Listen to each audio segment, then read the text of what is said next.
Welcome to Terry Gallacher's podcast, The Movietone Years, recalling his career during the age of the newsreels.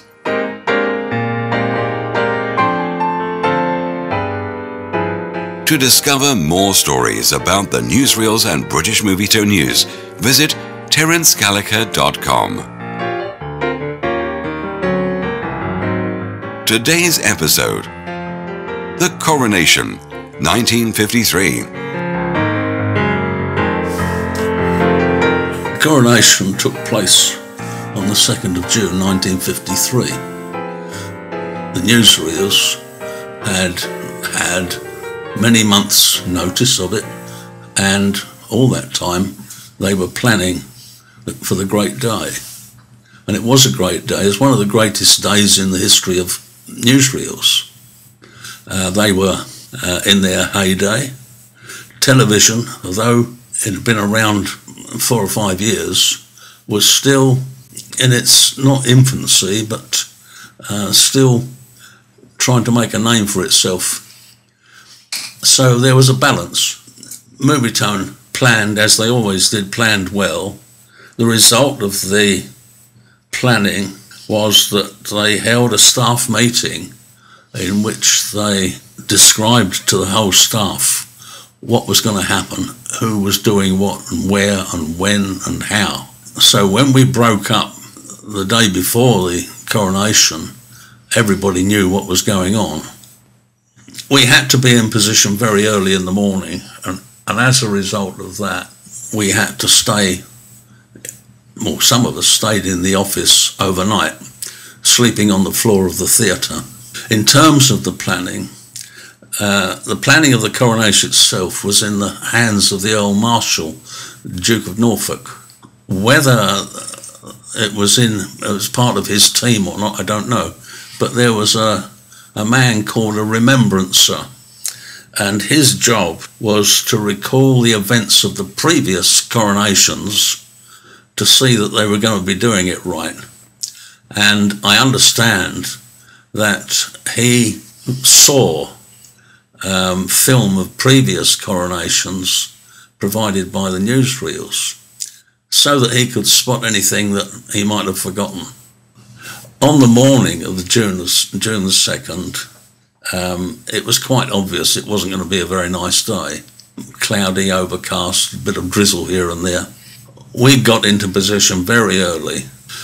My position was on a very large rostrum built of scaffolding opposite the west door of Westminster Abbey. We were in fact just in front of the old Colonial Office. Behind us there were rows and rows of seats for spectators that had cost them a fortune, and there we were right up the front with a perfect view. I was with the cameraman Alec Tozer. His job was to film the approach of the marching columns from Parliament Square down towards us, and also various arrivals. He was to shoot 250 feet for Pathé as a rota that was up to the arrival of the Queen. The west door entrance had recently been built. It was a temporary structure, and that went alongside the Abbey. On it were placed the Queen's beasts, all just for the coronation.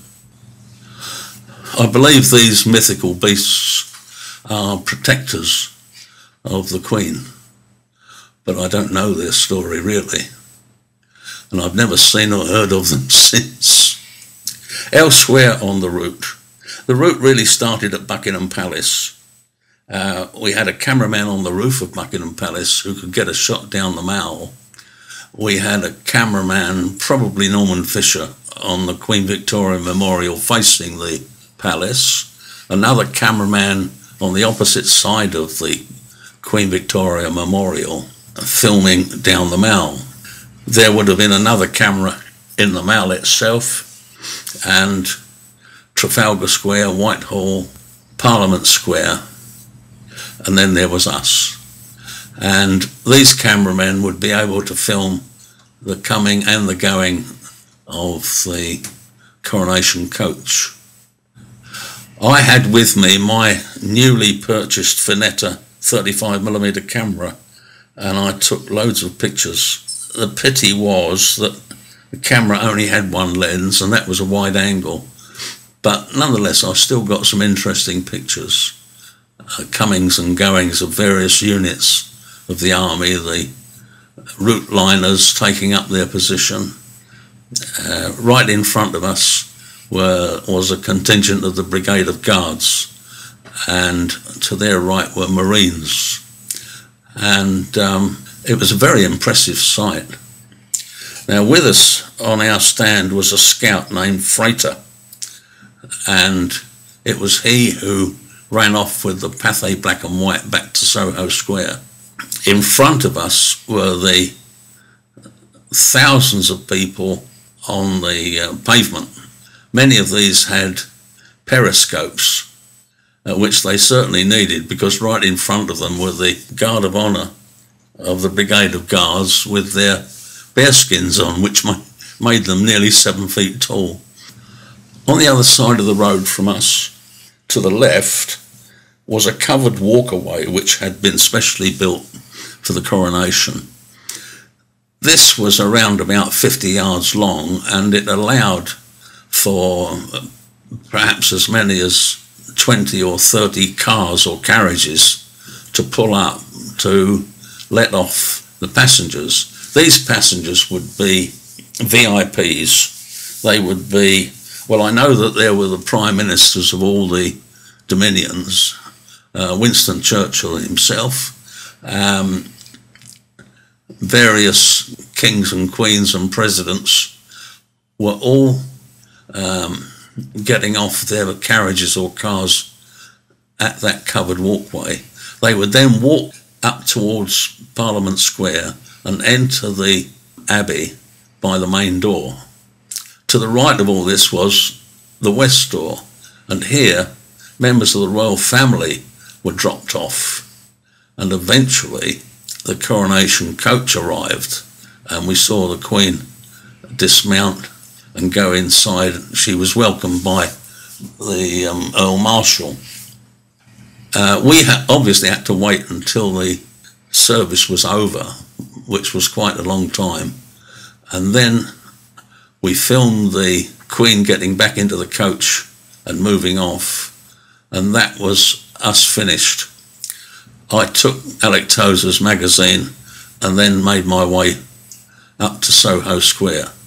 Well, this took quite a long time because the streets were jammed with thousands and thousands of people.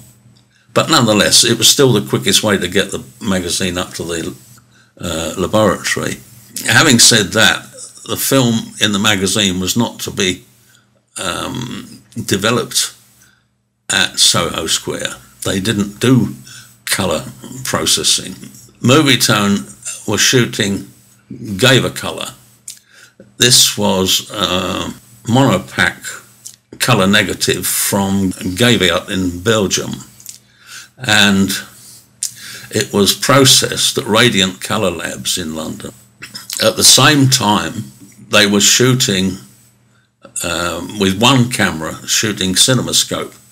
The shots that the CinemaScope camera took were the marching escorts, and it's interesting that I don't know what happened to this CinemaScope film, because certainly at that time there would not have been a cinema in the United Kingdom that would be able to show CinemaScope. And because the first film ever made in CinemaScope, The Robe, was made in 1953, it makes you wonder whether these shots of the coronation parade might have been the very first actual film using CinemaScope. So Movietone produced a black and white version of the coronation, which went out the same night to London and to the rest of the country the following day. the colour versions, there were other colour versions, Pathé and I think Gaumont may have done a colour version. They came out several days later. These are, to this day, a perfect colour record of the coronation. BBC at the time, of course, were in black and white. One reference to the CinemaScope film, that was processed by Technicolor, and I'm wondering whether the negative used may have been Eastman colour, which Technicolor knew how to handle. In the evening of the coronation, I had some spare time between jobs, so I went out to see what was going on. Of course, London was still packed with people. I went down to Golden Square, and there were all sorts of festivities going on. There was a raised stage platform on which there were dancers and musicians, and a very large crowd packed into Golden Square. And after that, I made my way down to Piccadilly Circus. I took photographs, well, as I had done in Golden Square, took photographs of the famous Bovril sign and the traffic going around. And in fact, it wasn't all that busy, but I've still got those pictures, of course. So that was my day. Coronation Day, 1953. What a day. A week or so after the coronation, the Queen went to the Trooping the Colour ceremony in Horse Guards. She went on horseback. She was riding Winston. I was on the Queen Victoria Memorial, and the cameraman there was Norman Fisher. That was on the west side. There were all the other newsreels were there. One of them, and I don't know which, but one of them was actually using Technicolor, because I took a photograph of Norman Fisher and the cameraman next to him was using a Technicolor camera. That is a camera that was shooting 3 synchronized black and white pictures in the one camera. So I took stills of the Queen coming out of Buckingham Palace, followed by the Duke of Edinburgh. He was on a bit of a wild horse that was playing up, and the horse played up all the way around the Queen Victoria Memorial and halfway down the Mall. Of course, most of the activity took place in Horse Guards Parade. Movietone and the other newsreels had shot the Trooping the Colour many, many times before. And what we used to do was to send crews along for the dress rehearsal, where they could work on the ground up close to the marching troops. This enabled us to get close-ups of individual soldiers, head shots, medium shots, shots of the musicians, and various other angles that you couldn't possibly get any other way. On the day itself, we had several fixed positions. One was on the Citadel, which is to the north of the square. Another was on the roof of Horse Guards, and another camera was in front of Downing Street above the grandstand. When all this was put together, it was a very good representation of the events, and full of martial music, which started when the troops first arrived and was still going when they left. So the Queen took the salute on horseback, on Winston, and by now the Duke's horses settled down. And then the march off parade, back up the Mall to Buckingham Palace, filmed by the crews on the Queen Victoria Memorial.